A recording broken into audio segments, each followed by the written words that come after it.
법문 들으시는 모든 분들이 재앙은 소멸하고 소원은 성취해서 부처님 전에 복 많이 지으시기를 바라드립니다. 오늘은 계속해서 건강한 사회인이 되는 건강경 해설, 오늘은 건강경 제9번의 말씀을 드리도록 하겠습니다. 우선 그 본문을 한번 읽고 직역을 하는 것은 그 숨은 뜻을 이해하는 데 매우 필요하고 또 도움이 됩니다. 그래서 제가 본문의 내용을 읽고 그냥 그대로 한자 해석을 해볼까 합니다. 수보리야 어의온하오 수다원이 능작시렴이면 아득 수다원 과보아 그랬어요. 요게 수보리야 하는 것은 서가열의 말씀입니다. 수보리야 어의온하오 어떻게 생각하는가? 수다원이라고 하는 성인의 첫 단계를 말합니다. 성인의 4단계가 있다라고 흔히들 얘기를 해서 제일 첫 단계를 수다원이라고 그러고요. 요거보다 등급이 높은 더 고급 성인을 사다함이라고 합니다. 사다함보다 좀 더 등급이 높은 성인을 아나함이라고 그러는가 봐요. 아나함. 그리고 아라한보다 등급이 높은 그 당시에 최고의 성인을 아라한이라고 합니다. 이 수다원 정도만 돼도 상당히 마음이 안정이 되고 상당히 깊은 깨달음이 있길래 그 일을 성인의 아주 처음, 임류라고 얘기를 합니다. 수다원만 돼도 아마 대단히 마음이 안정이 되고 행동이 점잖고 인품이 훌륭하고 아마 우리가 그 정도가 어떤지는 자세히 몰라도 대단한 사람이다라고는 생각할 수 있을 것 같아요. 근데 이게 수다원은요, 자기가 내가 수다원이라고 이렇게 증하지를 못합니다.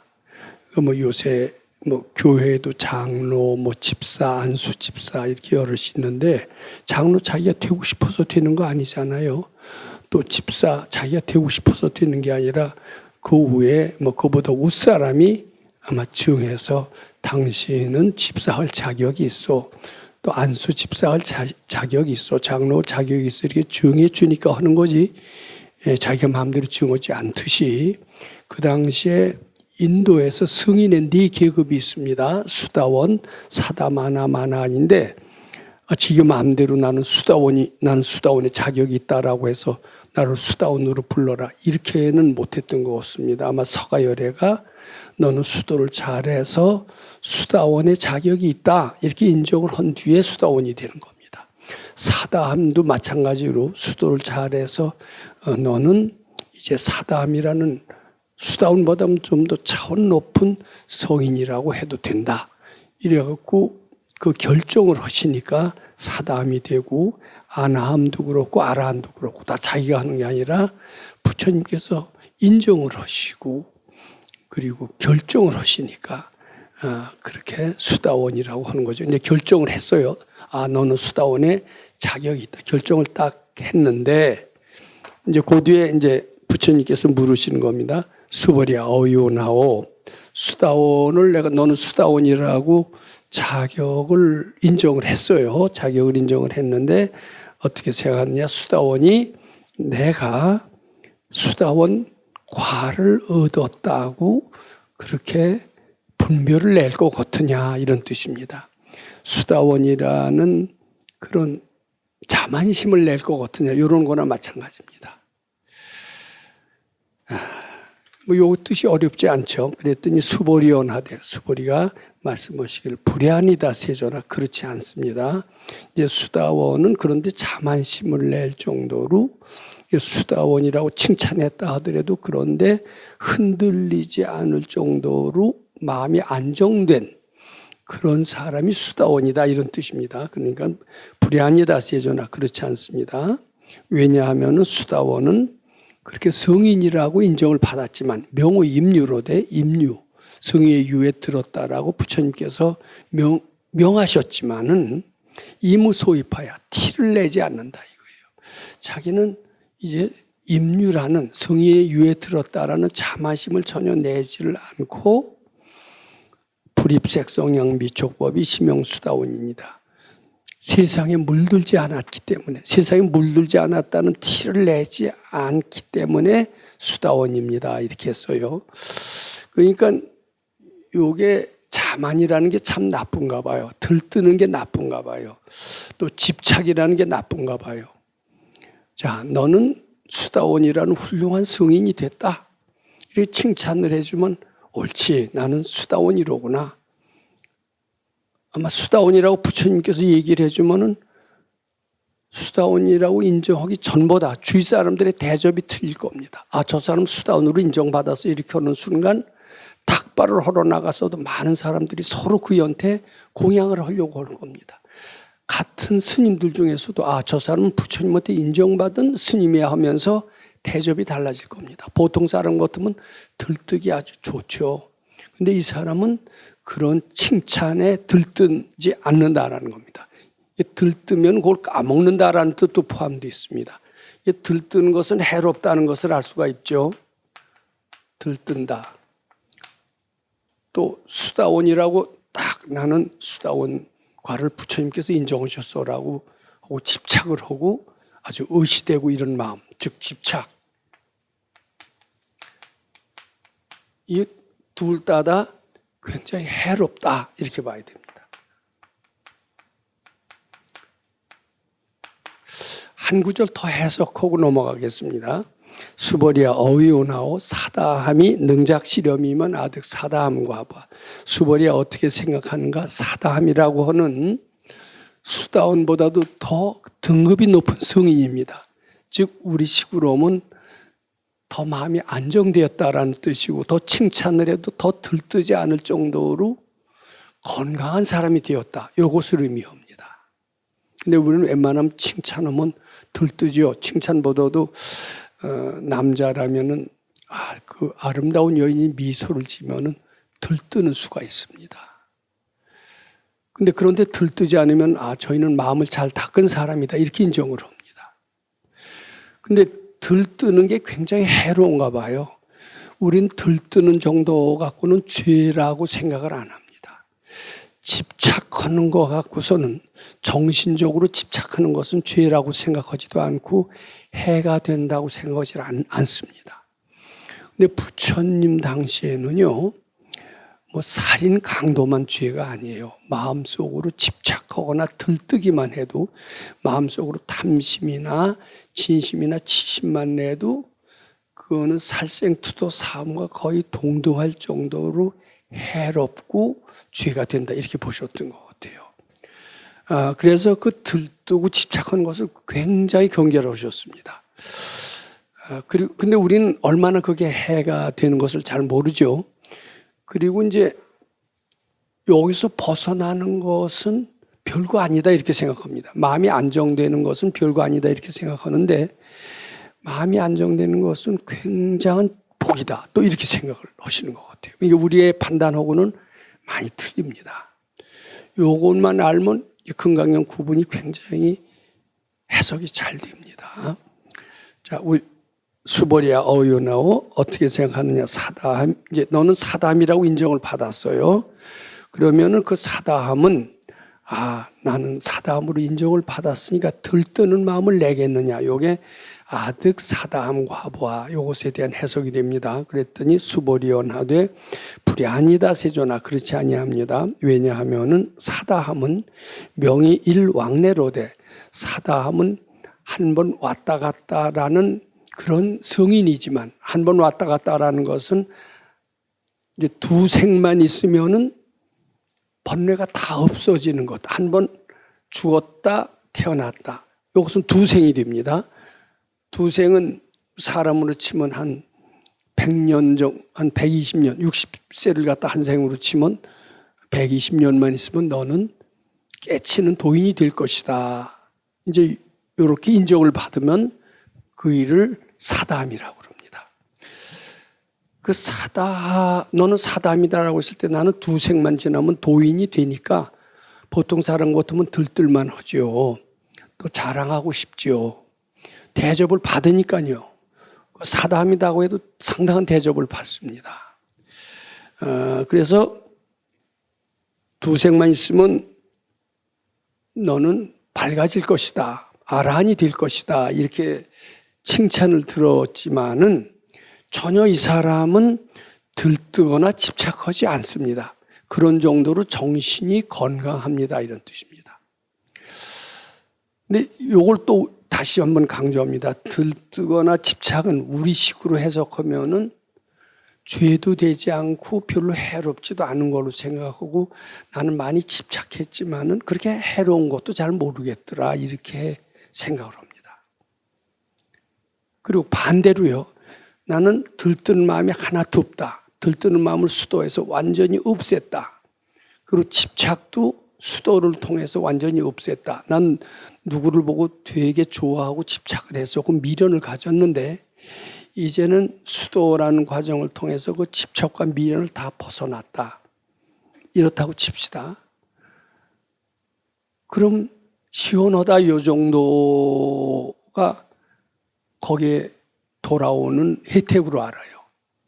근데 그렇지 않다는 거예요. 여기 굉장히 중요합니다. 들뜨거나 집착한 것은 굉장히 무섭고 굉장히 해로운 거며 들뜨는 데서 벗어나고 집착을 벗어나면 즉 완전히 벗어나야 됩니다. 완전히 벗어나면 그것은 거의 도인의 경지에 오를 정도로 지혜와 광명, 지혜와 능력으로 꽉 차게 된다. 즉 그럴 정도로 들뜨는 것의 해로움도 크고 벗어나는 공덕도 크다. 이렇게 이해해야 됩니다. 자, 요거 다시 그럼 해석합니다. 수보리아 어요나오 사다함은 명의일왕래로 돼. 이제 두생만 있으면 깨달아요. 그러면 이제 칭찬적으로 들뜨거나 집착하기 되게 쉬운데 이 실무왕래일세. 집착하거나 들뜨질 않아요. 전혀. 뭐 두생이 있다가 도인이 된다 하더라도 절대로 집착하거나 자랑하거나 이러질 않으니까 누가 보기에는 두생이 있다가나 몇 생 있다가나 전혀 흔들릴 것 같지 않게 느껴집니다. 아, 저 사람 참 웬만큼 칭찬과 비방에도 전혀 흔들리지 않는구나. 이제 이런 정도가 돼야 사다함이니다. 이렇게 우리가 이해를 할 수가 있습니다. 근데 제가 요 들뜨거나 집착이 얼마나 해로운가, 또 들뜨거나 집착이 거기서 벗어나는 것이 얼마나 우리를 시원하게 하고 정신병에서 벗어나게 하고 우리를 상쾌하게 하고 극락세계를 체험하게 하는지 우리 전혀 이 실감을 못합니다. 극락세계라는 게 있는지조차도 모릅니다.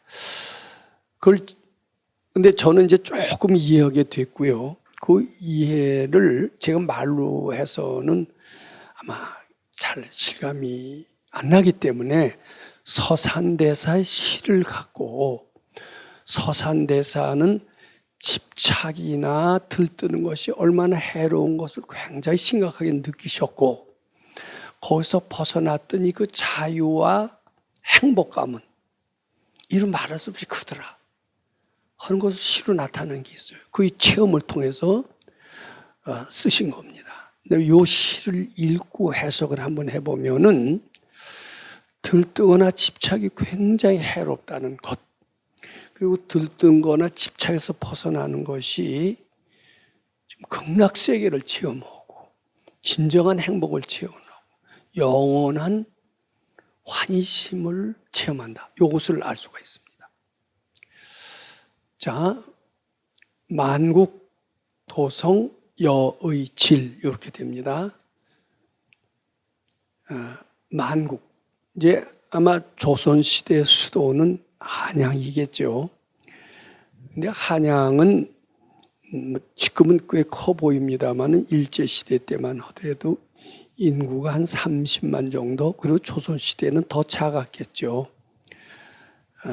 근데 그래마에도 불구하고 그 당시에 서산대사 시대에 임진왜란 그때입니다. 1500년대 요때는 한양이 참 으리으리한 대궐, 경복궁은 지금 보기에는 별거 아니지만 그때는 으리으리한 대궐이고 서울에는 아주 그런 고래등 같은 기와집, 우리가 지금 보기에는 뭐 집이 별 볼 일 없지만 그때는 고래등 같은 기와집이 있어서 촌 사람이 서울로 와서 그걸 보면 기가 죽였다고 그래요. 근데 서산대사는 과거를 보다가 실패하신 분이 있기 때문에 한양 구경은 했었던 것 같습니다. 한양에 와서 경복궁도 구경하고 고래등 같은 기와집을 보면서 참 부러워하고 과거를 봤으니까 출세하고 싶었겠죠.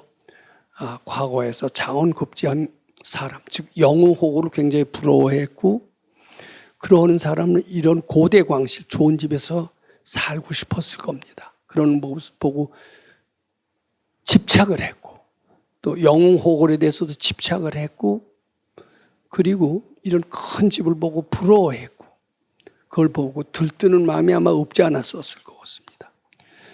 아마 과거에 합격을 하고 장원급제를 했었다면 그이는 그런 고래등 같은 기와집에서 살면서 자랑을 하고 뽐냈고 들떴을 겁니다. 그리고 이제 장원급제 수석을 해서 계속 이름을 날렸으면은 아무게 뭐 영의정이 되고 표술이 되고 또 공로도 세웠으면 영웅 대접을 받고 호골 대접을 받으면서 더 자만심이 나고 들떴던 것 같습니다. 들떴을 겁니다. 뭐 저부터라도 그랬을 것 같아요. 근데 과거 치는 사람은 다 그런 부귀영화에 대한 간절한 열망이 있어요. 있게 마련입니다. 근데 불행히 떨어졌습니다. 떨어지고 그이는 그냥 평범하게 산 게 아니라 참 이 집착이란 이거 떨어지고 나니까 아마 고통이 되게 심했을 거예요. 이 집착이나 들뜨는 게 이렇게 내 마음에 상처를 주는구나. 아마 도저히 살고 싶지 않고 자살하고 싶었을지도 모릅니다. 아마 그 전기를 보면 굉장히 똑똑해서 장원급제할 정도로 충분히 머리가 좋았음에도 불구하고 그때도 역시 실력 있는 사람을 제대로 알아주지 않은 풍토가 있었는지 하여튼 떨어지고 난 뒤에 자존심이 되게 상하고 아마 자살하고 싶은 사람의 고통을 아마 느꼈을 겁니다. 그러면서 제가 추측으로는 서산대사는 이 들뜨거나 집착의 고통이 이렇게 심하구나. 이것을 절실히 깨달았습니다. 이것은 수도의 방법으로밖에는 도저히 해결할 수 없다라고 아마 알았을 겁니다. 그는 드디어 부귀영화의 꿈을 접고 출가를 합니다. 아마 묘향산이 있는 그걸 서산이라고 그럽니다. 묘향산에 있는 뭐 보현산가 뭐 그리 출가를 하셨다는 걸로 알고 있는데 정확한 건지가 잘 모르겠습니다. 가서 부지런히 수도했어요. 수도에서 이제 나중에 큰 깨달음을 얻었고 이제 이런 시를 지셨는데 거기는 시가 참 많습니다. 그럼 수도라는 것은 무엇이냐? 이 수도에 대한 얘기를 좀 하고 봅니다. 수도라는 것은 이 들뜨는 마음, 집착하는 마음이 착각이요 본래 없음을 아는 것, 그래서 소멸하는 것을 수도 과정이라고 얘기합니다. 이제 우리식으로 하면은 칭찬을 받거나 선물을 받을 때 들뜨는 마음이 올라오잖아요. 그리고 자동차 타는 사람 누구든지 좋은 차 타고 싶은 그런 부러움이 있습니다. 집착하는 마음이 있습니다. 이 집착하는 마음이 올라올 때 금강경 식으로 수도를 어떻게 하느냐라고 묻는다면 그 들뜨는 마음이나 집착하는 마음이 참으로 안다면은 없앨 수가 없어요. 이것이 분별로 알고 착각으로 알면은 즉 허상으로 알아야 소멸할 수가 있습니다. 그래서 들뜨거나 집착하는 마음을 착각인 줄 알고 부지런히 부처님께 바치죠. 자꾸 바치면은 들뜨는 마음이 소멸이 돼요. 그리고 집착하는 마음이 또 소멸이 됩니다. 소멸이 되면 마음이 안정이 된다 이렇게 해서 그런데 마음이 안정이 되는 게 별거냐 이렇게 돼요. 근데 마음이 안정되는 게 별거가 아니라 별거입니다. 정말. 왜냐하면은 무한한 지혜와 능력이 생기기 때문입니다. 근데 나는 마음이 안정이 됐는데도 무한한 지혜와 능력이 생기지 않는데요. 이렇게 얘기할 사람이 너무나 많습니다. 그것은 상당히 상대적인 안정입니다. 겉으로만 안정이 되어 있고 속으로는요. 속마음은 겉마음만 그저 견딜만 하고 그런 것이지 속마음은 여전히 분별망상으로 들뜨는 마음이나 집착으로 꽉 차 있어요. 그런데 진정한 안정은 속마음까지도 들뜨고 집착하는 마음까지도 완전히 없어지는 것을 의미합니다. 그런데 수도를 하면 1차적으로 겉에 나타나는 마음 요것만 소멸이 되고 행복감을 느껴요. 근데 그거 갖고서는 진정한 그 행복이나 진정한 뭐 깨달음에 상당히 거리가 멉니다. 근데 자꾸 수도에서 속마음 속에 있는 들뜨는 마음이나 집착까지 완전히 없애면은 상당히 지혜가 나고요. 자유를 얻고요. 큰 능력이 생겨서 별천지에 간 것과 같은 느낌이 생긴다는 것을 이해해 주기 바랍니다. 그이는 서산대사는 처음에 부귀영화를 꽤 바랬었습니다. 거기에 집착했고 서울의 한양의 고대광실의 집을 보면서 들떴던 것 같습니다. 그리고 자기는 출세해서 과거 장급제에서 영웅호걸이 되기를 바랬었던 것 같습니다. 근데 수도에서 부지런히 짓고 나서 들뜬 마음과 집착하는 마음을 완전히 사라지면서 큰 깨달음으로 얻어가고 이런 시를 지었어요. 자, 우리가 한번 해석해 보겠습니다. 만국도성, 이제 한양에 와서 봤어요. 그랬더니 경복궁 얼마나 화려합니까? 지금 봐도 경복궁은 아주 적은 건물이 아니었만 그때 700년 전에 한양은 대단한 그런 아주 위엄을 뽐냈을 겁니다. 근데 거기에 들뜨고 이런 마음을 다 쉬고 보니 만국도성에 쉬고 보니 개미집 끝이 보이더라 이거예요. 초라하게 보이더라. 이 들뜨는 마음이 이렇게 무섭습니다. 근데 초라하게 보이는 게 뭐냐? 오만이 아닙니다. 초라하게 보여야 자유를 얻어요. 초라하게 보이지 않으면은요, 항상 겁에 질립니다. 이것을 우리가 현대식의 사회생활과 관련을 시킵니다. 어떤 사람이 세일즈를 하고 싶어요. 예를 들어서, 나는 이제 삼성의 핸드폰에 나오는 어떤 부속품을 납품하러 가야 된다. 근데 삼성의 예를 들어서 회장을 만나야 꼭 이것은 얘기가 돼요. 근데 내가 보기엔 세계적인 대기업인 삼성의 회장은 너무나 아주 두려운 존재예요. 또 소문도 아주 까다롭다는 소문이 났어요. 근데 이렇게 까다롭다는 소문을 난 그 사람, 두려운 그런 선입견을 가지고 그 사람을 만나면은 영업에 번번이 다 실패합니다. 그럼 영업에 성공을 내면 어떻게 해야 되느냐면 그 일을 우선 두려워하는 마음이 없어야 돼요. 별 볼 일 없다. 이런 믿음을 가질 때 마음대로 그 일을 다룰 수 있는 어떤 자신감이 생기고 능력이 생긴다. 이렇게 얘기할 수가 있습니다. 그러니까 이 글이 주는 의미는 대단히 사회생활을 하는데 도움을 준다. 이렇게 얘기를 합니다. 즉 서산대사는 과거 시험 치기 전에는 한양에 있는 아주 큰 건물을 보고 주눅이 들렸는데 수도를 하고 보니까 개미집처럼 보였다. 우습게 보였다는 거예요. 자기의 들뜬 마음이나 집착한 마음을 다 소멸하고 보니까 자기 마음이 부처님처럼 커졌어요. 자기가 부처님처럼 커지니까 우주와 자기가 둘이 아니에요. 우주와 자기가 둘이 아니니 한양이 별 볼이 없이 보이는 거죠. 이거 그것을 의미합니다. 이렇게 우주와 자기가 둘이 아니가 되고 자신감이 생기고 이런 것을 의미합니다. 지혜와 능력이 충만한 자기 자신을 발견하고 보니까 이것은 개미집처럼 보이더라. 이런 뜻이 됩니다. 그런데 그런 기계를 가져야 사회생활 잘 할까요? 안 할까요?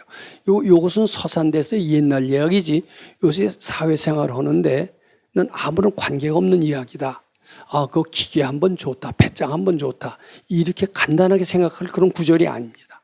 제가 요 구절이 뭡니까?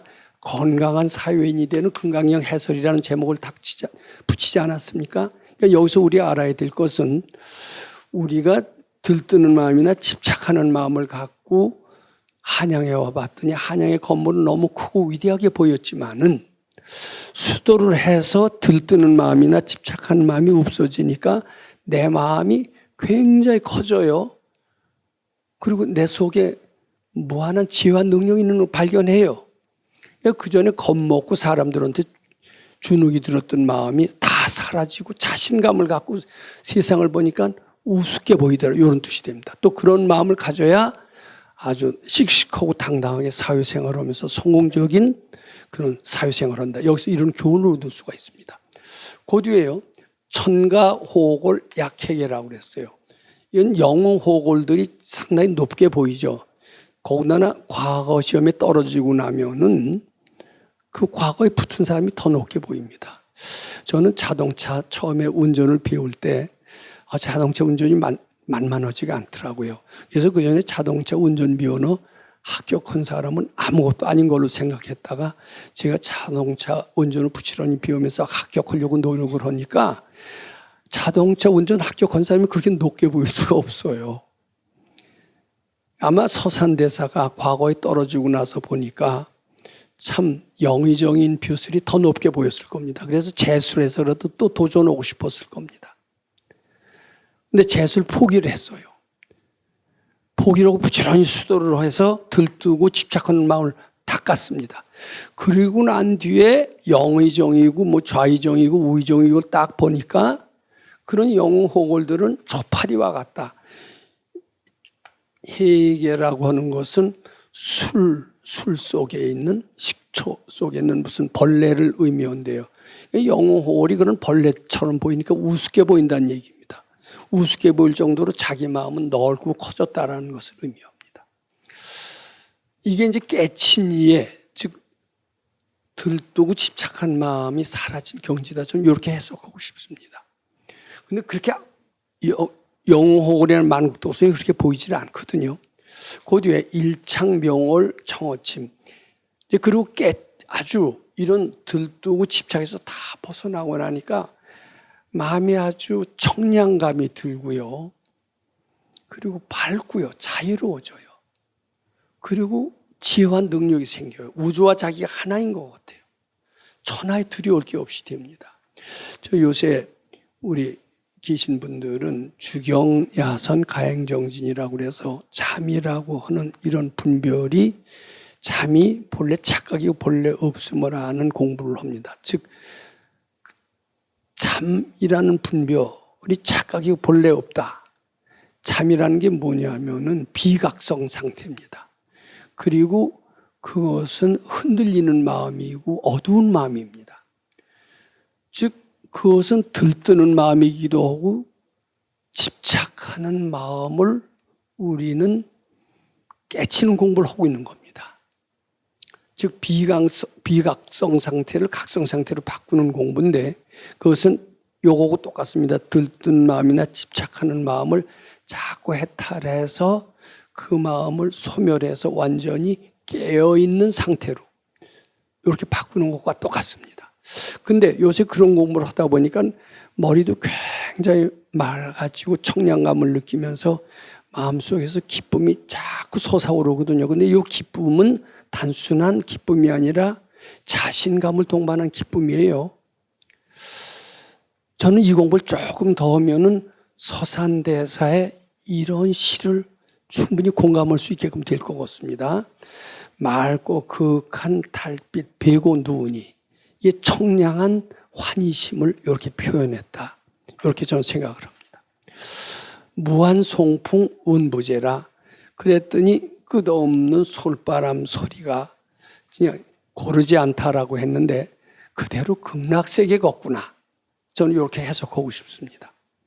즉 세상에 들뜨고 집착하는 마음이 착각이요 본래 없음을 알고 들뜨는 마음과 집착하는 마음을 소멸하고 보니 천하의 영호골도 부럽지 않고 천하의 고대 광실도 아무것도 아니고 내 마음속에서 무한한 지혜 광명이 빛나면서 나는 청량한 마음, 환희심 나는 마음으로 충만해서 그대로 극락세계를 이루고 있도다.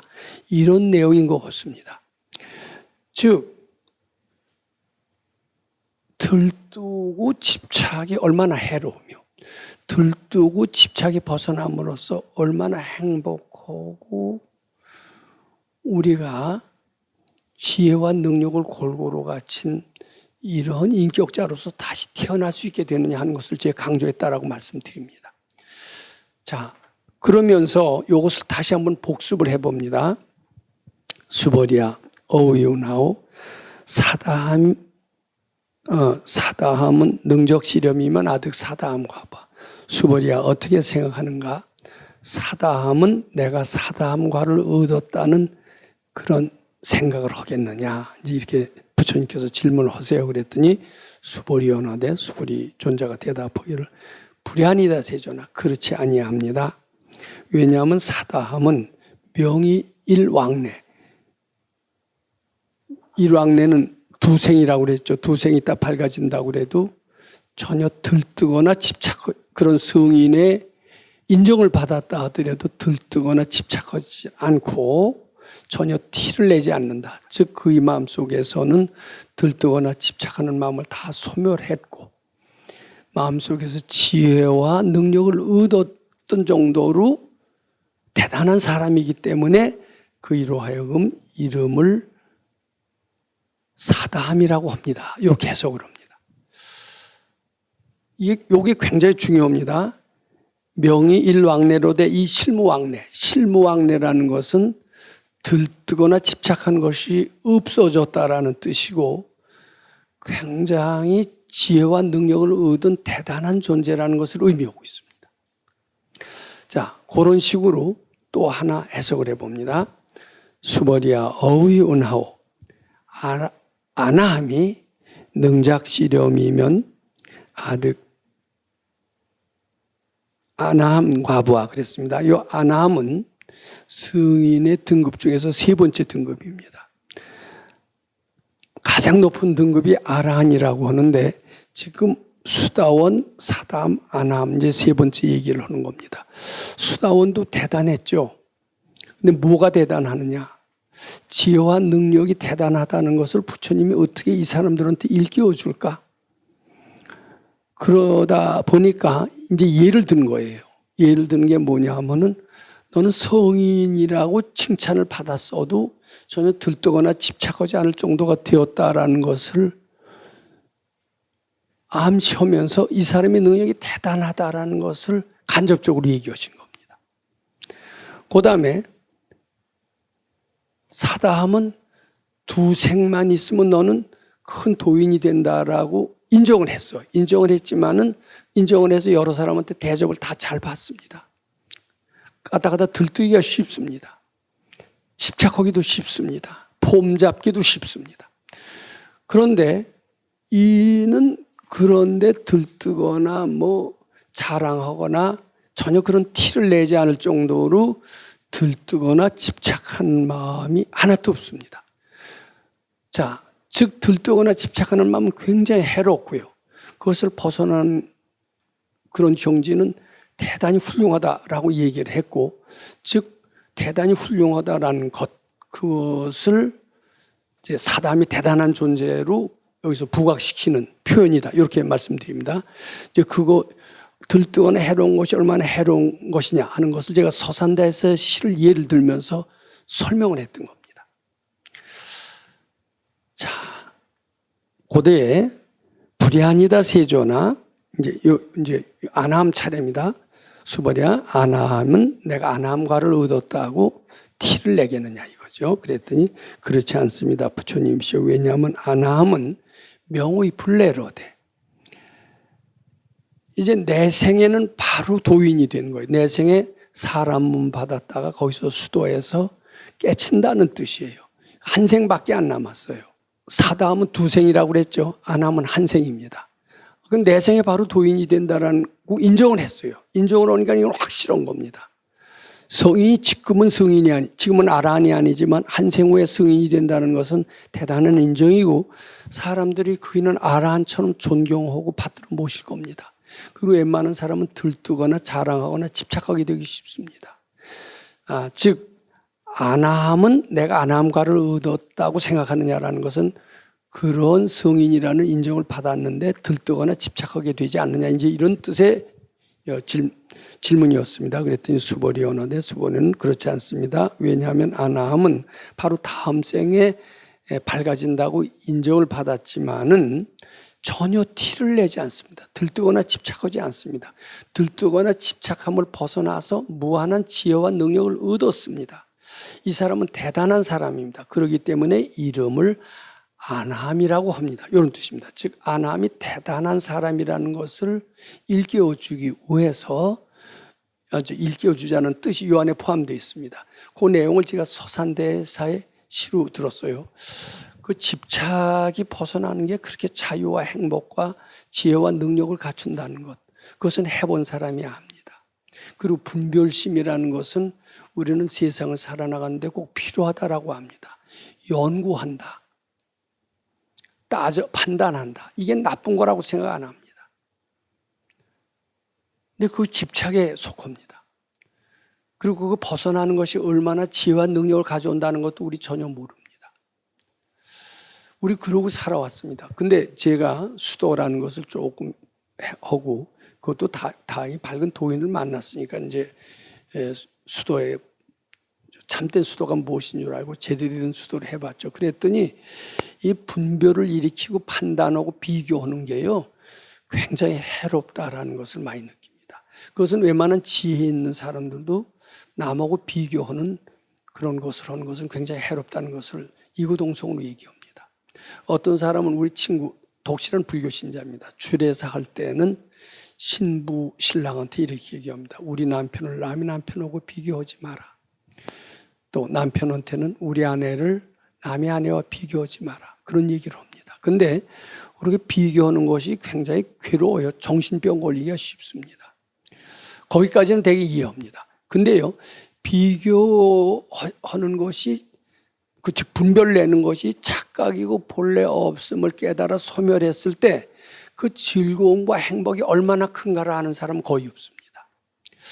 우리 수도는 이렇게 남하고 비교하고 판단하고 이 분별 내는 것이 굉장히 해롭다는 것을 알고 그것이 착각이고 본래 없는 것을 깨달아서 자꾸 바치고 있습니다. 바치고 그 뿌리까지 뽑으려고 하고 있습니다. 근데 속마음까지도 남하고 비교하는 마음이 완전히 뿌리 뽑으면요, 우리 속마음까지 안 되니까 문제고 겉으로만 하니까 문제인데 속마음까지 하면 굉장히 청량한 기분을 느끼고 굉장한 행복감을 느끼고 굉장한 환희심을 느낀다는 겁니다.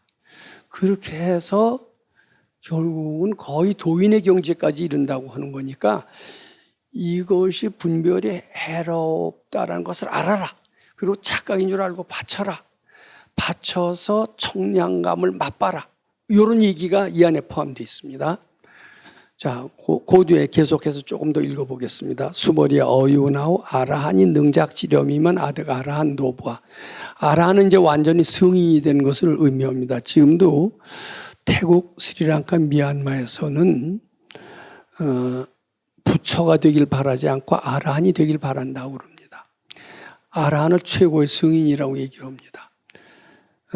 근데 아라한은 최고의 성인이기 때문에 그렇게 그것도 자기가 마음대로 되는 게 아니에요. 서가열애가 딱 인정을 해야 성인이 되는 겁니다. 그러면 아라한은 그런 티를 내겠느냐? 그랬더니 수보리언하되 불야니다 세조나 하이고 실무유법을 명이 아라한이니다. 그렇지 아니합니다. 세존이시오. 왜냐하면은 실무유법을 명이 아라한입니다. 아라한은 들뜨거나 집착이라거나 이런 모든 것이 다 착각인 줄 알고 바쳐서 완전히 소멸한 존재를 아라한이라고 하기 때문입니다. 그런 들뜨거나 집착이 완전히 착각인 줄 알고 바쳐서 소멸하면요, 무한한 청량감을 느끼고 무한한 행복감을 느끼고 무한한 지혜와 능력이 자기한테 임하는 것을 다 느낀다고 합니다. 자, 시간이 거의 다 되었기 때문에 정리를 좀 한번 해보도록 하겠습니다. 아마 그 당시에 서가열의 당시에 수다원, 사담, 아남, 아라한이라는 게 있었던 모양이고요.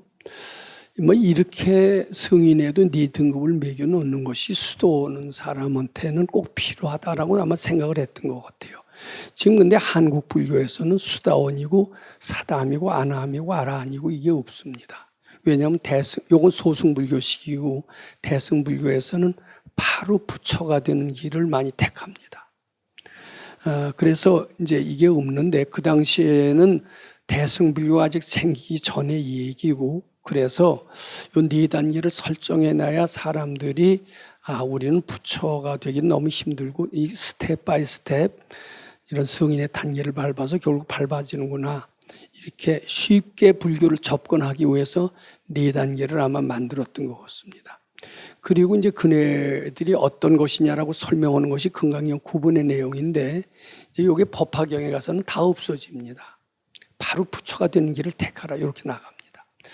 자, 그런데 수다원을 설명을 했어요. 수다원은 대단한 성인이지만은 자기 성인이라고 칭찬해도 들뜨거나 집착하지 않을 정도 같은 이런 정도로 지혜와 능력 있는 사람을 의미한다.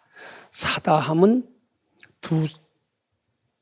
수다원 사다함은 두색만 있으면 성인이 된다라고 하지만은 그런 칭찬을 해줘도 들뜨거나 집착하지 않을 정도로 아주 건강하고 대단한 사람이다. 아나함은 한 색만 있으면은 바로 성인이 된다고 하지만 그것을 인정해줘도 절대로 들뜨거나 이러지 않고 들뜨거나 집착하지 않기 때문에 대단한 능력을 가지고 있다라는 것이 바로 아나함이고, 아라하는 네가 바로 성인이라고 해도 들뜨지 않을 정도로 집착이나 들뜨는 것을 모두 소멸해서 지혜와 능력을 얻은 사람이 아라한이다. 이렇게 일단은 이해를 해 주시고요. 이 다음 시간에 좀 더 보충하도록 그렇게 하겠습니다. 감사드립니다.